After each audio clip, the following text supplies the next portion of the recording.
Right कोन्हे को असीं। रायपुर जी सुहिणी शाइरा नीलू मेघ तव्हांखे पंहिंजो हिकु गज़ल तरण में ॿुधाए रही आहे।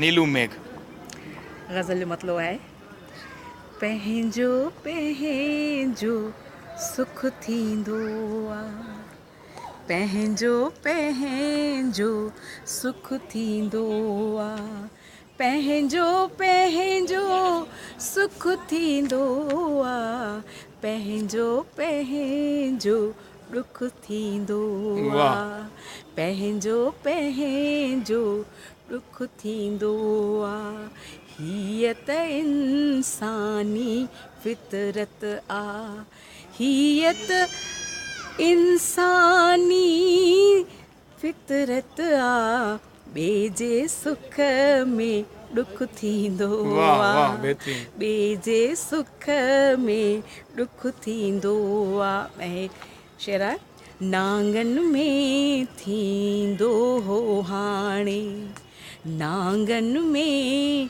थींदो हो हाणे, नांगन में थींदो हो हाणे, इंसानन में विख थींदो आहे, इंसानन में विख थींदो आहे।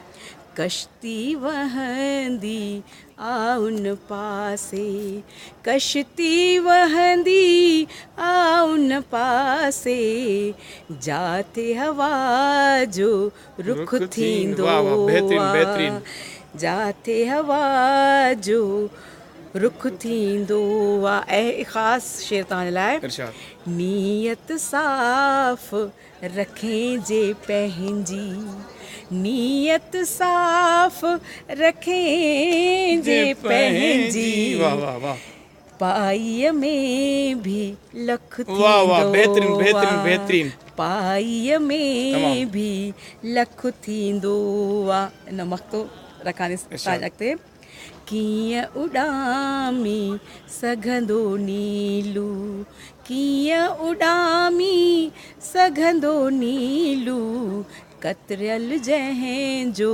पख थींदो आहे, कतरियल जंहिंजो पख थींदो आहे, पंहिंजो पंहिंजो सुख थींदो आहे, पंहिंजो पंहिंजो दुख थींदो आहे। तमामु बहितरीन, तमामु बहितरीन, शुक्रिया, महिरबानी।